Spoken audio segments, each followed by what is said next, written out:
Hello दोस्तों, आप लोगों का स्वागत है मेरे इस चैनल मिस्टर स्टडी रूम में।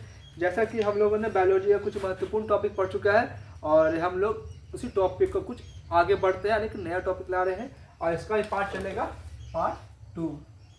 मतलब पार्ट 1 हम लोग पढ़ने वाले हैं अभी, और पार्ट 2 में क्या हमारा ये जो है हमारा जो चैप्टर है उत्सर्जन, ये खत्म हो जाएगा। ठीक है, आप लोग बैठ जाइए और कॉपी किताब लेकर आगे बैठ जाइए, ठीक है ना।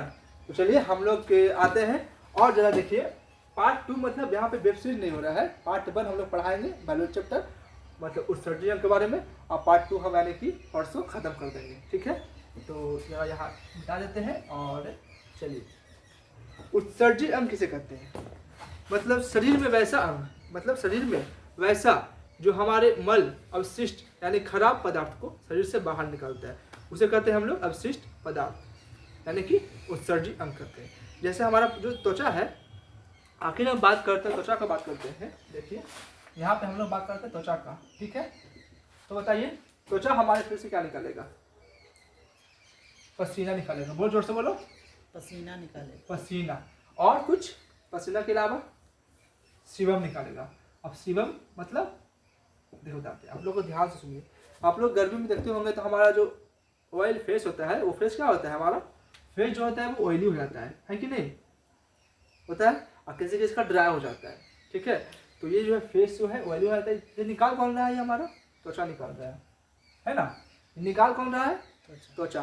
तो ये हमारा क्या हो जाएगा? ये हमारा क्या हो जाएगा? उत्सर्जी अंग हो जाएगा।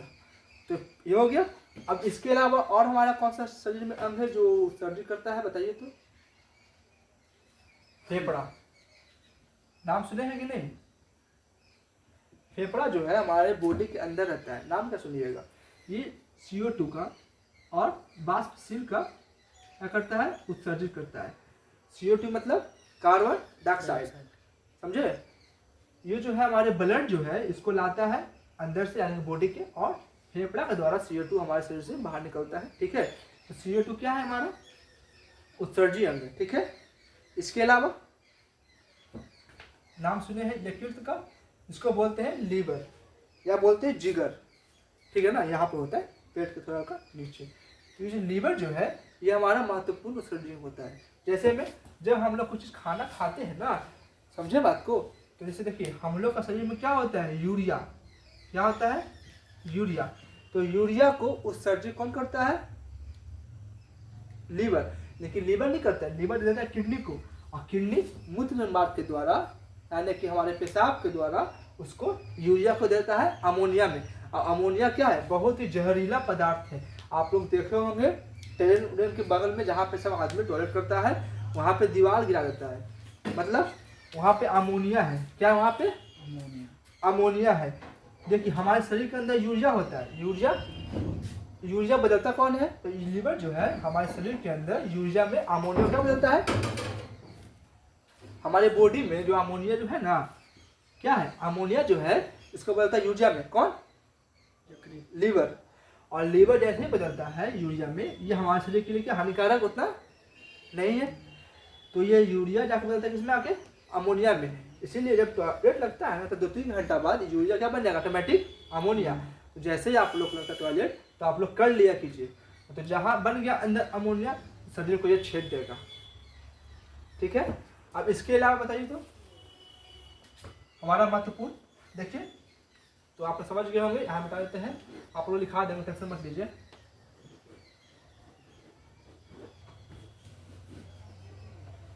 दाग पकड़ लिया है जी, जब हम मैजिक मार्कर से लिख रहे हैं। अब इसके बाद गुद्दा। गुर्दा मतलब इसको बोलते हैं किडनी। नाम सुने हैं? किडनी हमारा क्या है? महत्वपूर्ण उत्सर्जी अंग है। ठीक है ना।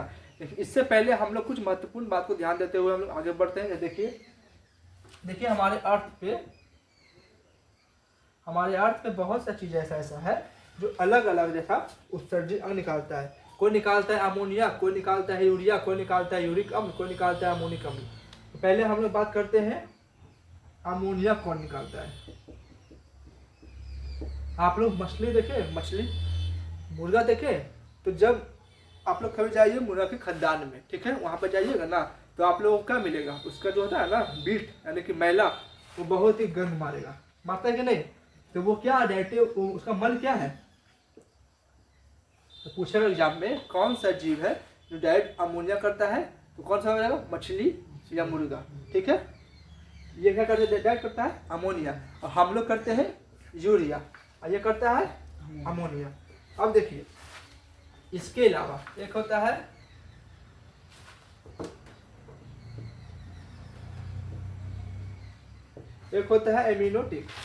एमिनोटिक अम्ल। ठीक है ना?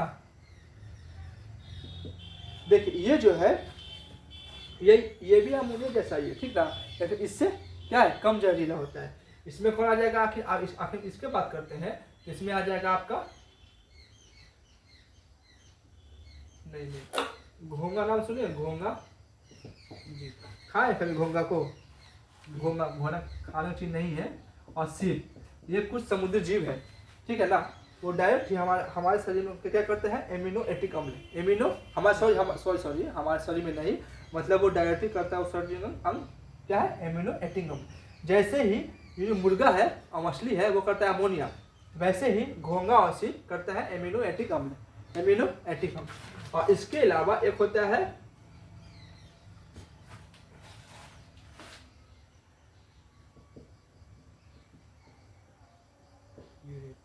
ये क्या है? यूरोटिक अम्ल। क्या है ये? यूरोटिक अम्ल। तो देखिए इसमें ही हम लोग आते हैं। क्या आते हैं इसमें? हम लोग, यानी कि स्तनधारी जीव और उभयचर मेढक। उभयचर मेढक मतलब समझे? उभयचर मेढक मतलब जो मेढक बड़ा हो गया है। एक होता है बच्चा, अब ऐसा होता है, बचवा होता है ना मेढक का, ऐसा होता है। जब वो बड़ा होता है तो उसका दुगो आँख पैर हाथ हो जाएगा, ठीक ना? तो वयस्क मेढक जो होता है, वयस्क मेढक वो भी क्या होता है? यूरोटिक अम्ल करता है उत्सर्जन, ठीक है? यानी कि हमारे जैसा ही वो भी करता है। लेकिन बच्चा की बात करेंगे तो उसका बात अलग होता है, हम ध्यान देते हैं आगे। एक और होता है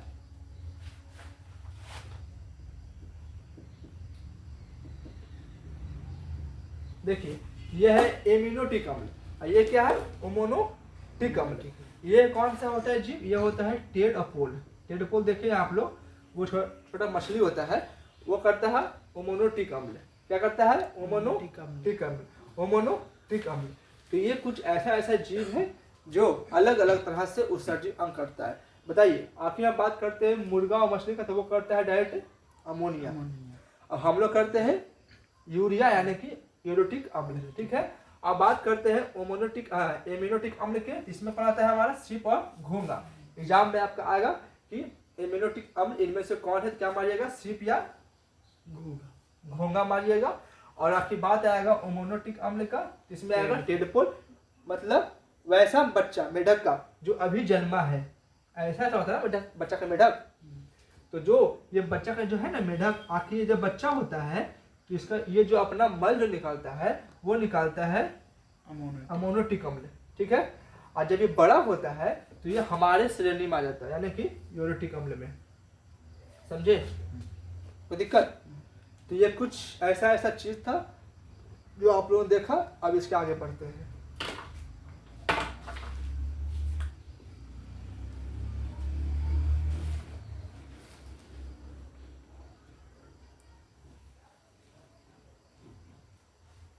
तो खराब कैसे हो गया?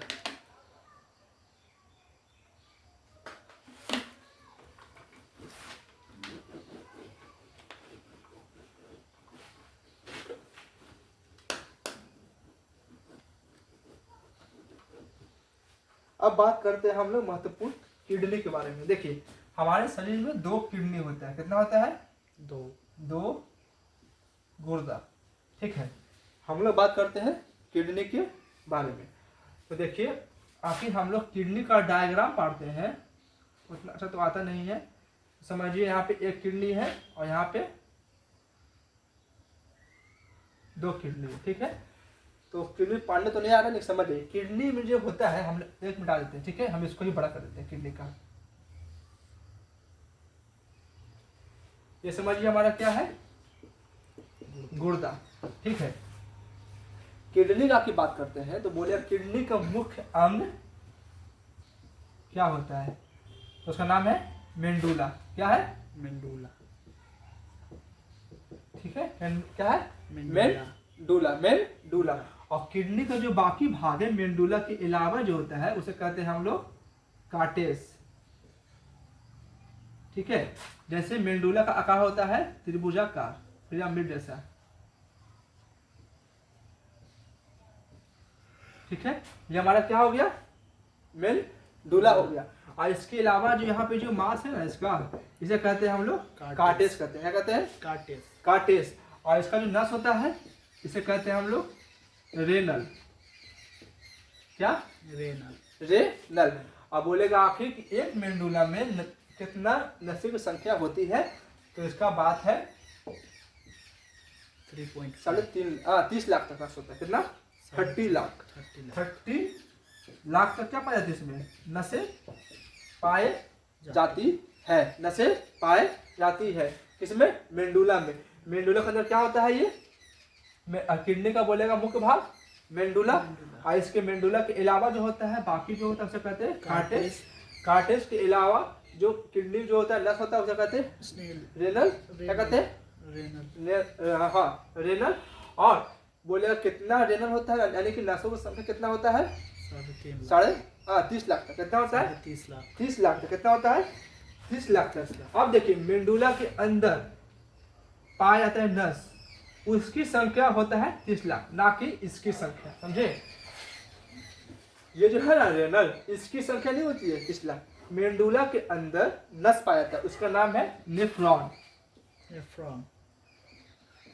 नेफ्रॉन। नेफ्रॉन जो है इसकी संख्या कितनी होती है? 30 लाख। कितना होता है? 30 लाख। कितना होता है? 30 लाख। नेफ्रॉन की संख्या कितना होता है? 30 लाख। 30 लाख। और इसी नेफ्रॉन में ग्लैमूर। अब नस कैसे पारा दिखाया आपको, जरा देखते हैं मोबाइल में नस कैसा पारा हुआ है। गूगल ही कर लेते हैं ना। लिखो तो मोबाइल में तो गूगल, इसे बोलो तो नेफ्रॉन का पिक आ जाएगा।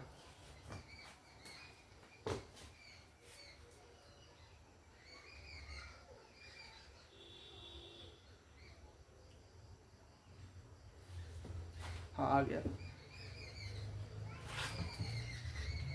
तो यहाँ लिख देते हैं, समझ जाइएगा।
देखिए ये एक नेफ्रॉन है। कितना नेफ्रॉन है? मात्र एक नेफ्रॉन। देखिए ऐसा कितना नेफ्रॉन होता है?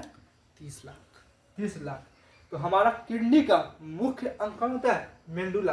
देखिए मेंडुला के अंदर मुख्य काम करता कौन है हमारा? ये हमारा नेफ्रॉन है। क्या है? नेफ्रॉन। क्या हमारा ये? नेफ्रॉन।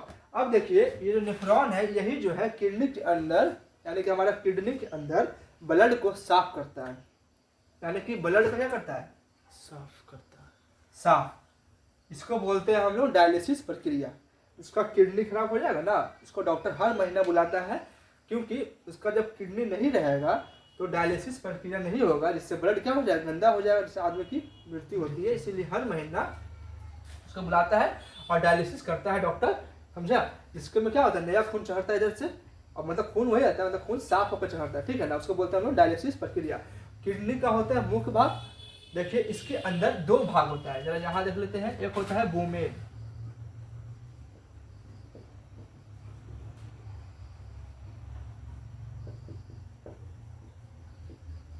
देखिए एक होता है वोमेन, एक होता है बुलेमेन संपुट। वोमेन क्या होता है और बुलेमेन संपुट क्या होता है, जरा ध्यान से देखिए। बुलेमेन संपुट और वोमेन अर्धचंद्राकार कटोरी होता है। क्या होता है? अर्धचंद्राकार कटोरी होता है, जो हमारे किडनी के यानी कि नेफ्रॉन में बहुत ही महत्वपूर्ण भूमिका निभाता है हमारे डायलिसिस प्रक्रिया में, समझे? तो चलो लिखिए, हम लोग लिखाते हैं आप लोग को। सबसे पहले लिखो उत्सर्जी अंग, हमारे शरीर का उत्सर्जी अंग। सबसे पहले लिखिए त्वचा। त्वचा जो है वो NaCl और NaCl पसीना और सीबम का उत्सर्जन करता है, यानी कि बाहर निकालता है, समझ गए? बाहर निकालता है। उसके बाद लिखिए फेफड़ा, CO2, फेफड़ा, फेफड़ा CO2 और बाष्पशील पदार्थ, यानी कि बाष्पशील निकालता है। क्या निकालता है? बाष्पशील निकालता है। और लिखिए फेफड़ा, CO2 और बाष्पशील। अब लिखिए लीवर यानी कि यकृत, लीवर यानी कि यकृत। लीवर जो है, लीवर निकालता है, लीवर जो है अमोनिया से करता है यूरिया। क्या करता है? यूरिया। क्योंकि अमोनिया क्या होता है हमारे शरीर में, विषैला पदार्थ होता है, उसको बदलता है यूरिया में। और यूरिया से हमारा देखिए, आखिर हम लोग बात करते हैं, आखिर जैसे देखिए हम लोग यहाँ पा देते हैं क्या, एक चीज देखिए, आखिर हम लोग का एक किडनी है, ठीक है, तो यहाँ से जाएगा, इसे कहते हैं ब्लाडर, और यहाँ पे हमारा अति जो है मूत्र, वो क्या होता है? खट्टा होता है, इसे कहते हैं यूट्रस। क्या कहते हैं इसे? यूट्रस। जो मूत्र जाने का होता है ना, नस, मूत्र जाने का जो मार्ग होता है उसे कहते हैं हम लोग यूट्रस। क्या कहते हैं इसे? यूट्रस। और जहाँ पे हमारा टॉयलेट आके इकट्ठा रहता है, ये गोल जैसा, इसे कहते हैं हम लोग ब्लाडर। क्या कहते हैं इसे? ब्लाडर, ब्लाडर कहते हैं, ठीक ना? और जो नस होता है ना, उसे कहते हैं यूट्रस। तो यहाँ पे जो लीवर जो है, आखिर हम लोग यहाँ पढ़ लेते हैं लीवर, तो यहाँ से बदलेगा यूरिया और दे देगा इसको, और यूरिया के द्वारा होता है टॉयलेट, समझा? वो इसको दे देगा इस नस से, इसे कहते हैं यूट्रस। और यहाँ पे क्या होता है? मूत्र हमारा क्या होता है? इकट्ठा होता है, और इसके द्वारा हमारे शरीर से क्या होता है? बाहर निकल जाता है अवशिष्ट पदार्थ, समझा? तो लीवर जो है यूरिया बदलता है, अमोनिया से यूरिया देता है हमारे किडनी को, और किडनी जो है यूट्रस के द्वारा दे जाता है मूत्र मार्ग को, जहाँ पे हमारा होता है इकट्ठा मूत्र, और वहां से हमारे शरीर से बाहर निकलता है, ठीक है? अब लिखो बड़ी आंत। बड़ी आंत जो है वो निकालता है अवशिष्ट मल पदार्थ। मल मतलब वही गंदा चीज, मल पदार्थ को निकालता है अवशिष्ट। कौन? बड़ी आंत। कौन निकालता है? बड़ी आंत। अब लिखिए लीवर के बारे, अति लीवर बोलते हैं, किडनी के बारे में। इसको बोलते हैं हम लोग गुर्दा, हिंदी में गुर्दा।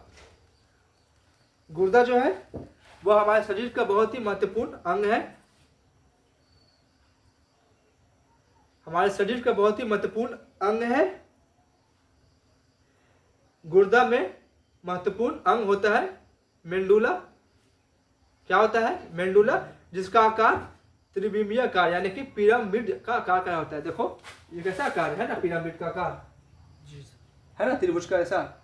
तो ये क्या है? पिरामिड का आकार जैसा होता है, और यह किडनी का बहुत ही महत्वपूर्ण भाग होता है। इसके अलावा किडनी में कार्टेस पाया जाता है, और इस कार्टेस पाया जाता है, और जो इसका जो यहाँ पे जो नस होता है इसे कहते हैं हम लोग रेनल। क्या कहते हैं हम लोग? रेनल।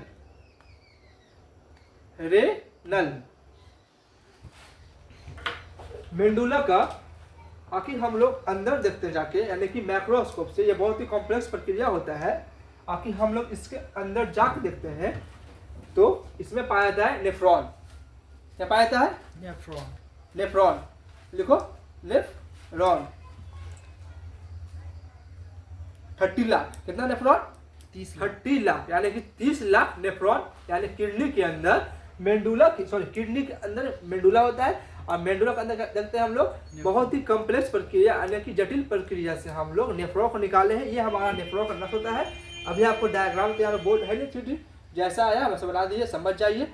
नेफ्रॉन जो है हमारे शरीर का क्या बहुत ही महत्वपूर्ण अंग है।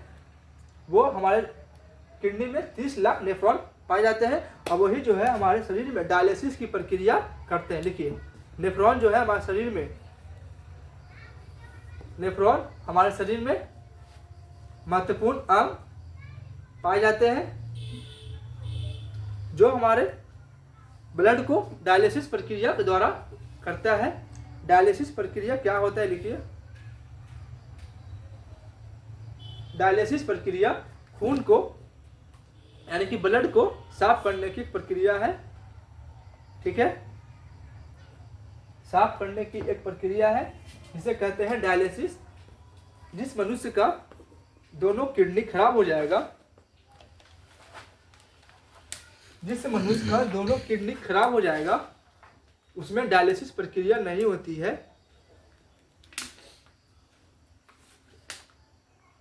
इसीलिए वो आदमी हर मंथ डॉक्टर के पास जाके अपने ब्लड को साफ करवाता है। उसको बोलते हैं डायलिसिस प्रक्रिया। खून का साफ होना डायलिसिस प्रक्रिया आपको एग्जाम में देगा। ठीक है ना, लिख लिया जी। तो हाँ, अब ये देखिए, ये हमारा दो किडनी हो गया। हम आपको बताते हैं बिल्कुल विस्तार पूर्वक, आप समझ गए होंगे अच्छा से। नेफ्रॉन हमारा हो गया। नेफ्रॉन के अंदर दो होते हैं, वोमेन और गुलेमेन संपुट। ये होता है कटोरी जैसा। गुलेमेन संपुट जो है वो कैसा होता है, कटोरी जैसा। ठीक है, तो हम लोग कुछ बात बोलने वाले हैं, थोड़ा ध्यान देखिएगा। इसको मिटा देते हैं, समझ गए होंगे ना, लिख लिया ना जी। जी सर।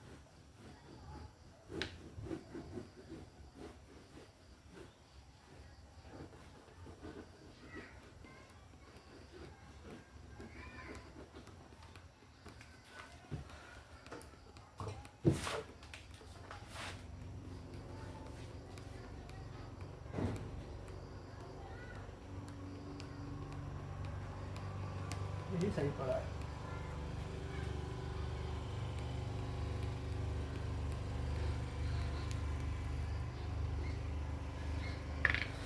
ऊपर मूत्र मार का फोटो देख लेते हैं मोबाइल में।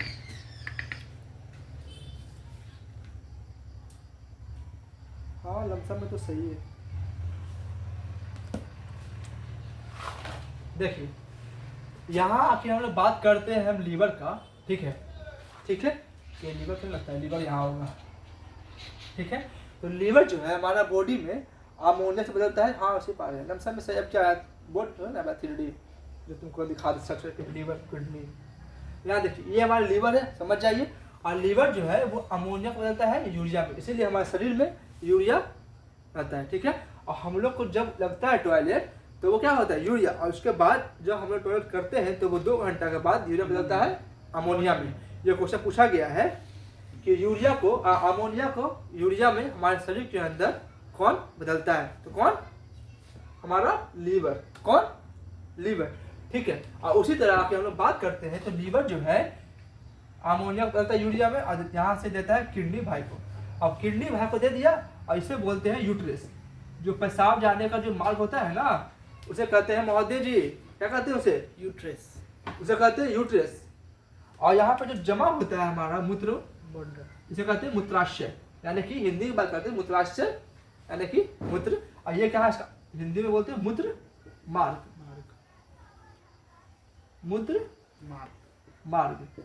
और यहाँ पे जो जमा होता है उसे कहते हैं ब्लैडर या मूत्राशय। और यहाँ के बाद हमारा जो टॉयलेट जो है वो बाहर निकल जाता है। ठीक है, तो ये हमारा किडनी का कुछ टॉपिक था जो आप लोग पढ़ चुके हैं। हम इसके बारे में लिखा देते हैं। लिखिए, लीवर जो है,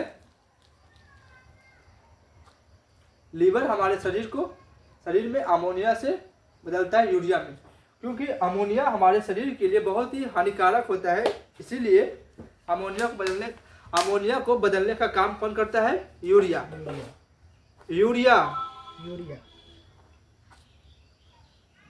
ठीक है, और यूरिया जो है बदलने के बाद जाता है किडनी के मार्ग में, और किडनी के मार्ग में मेंडुला के होते हुए किडनी का जो मुख्य भाग है ना, मेडुला के होते हुए नेफ्रॉन तक जाता है और बोमेन संपुट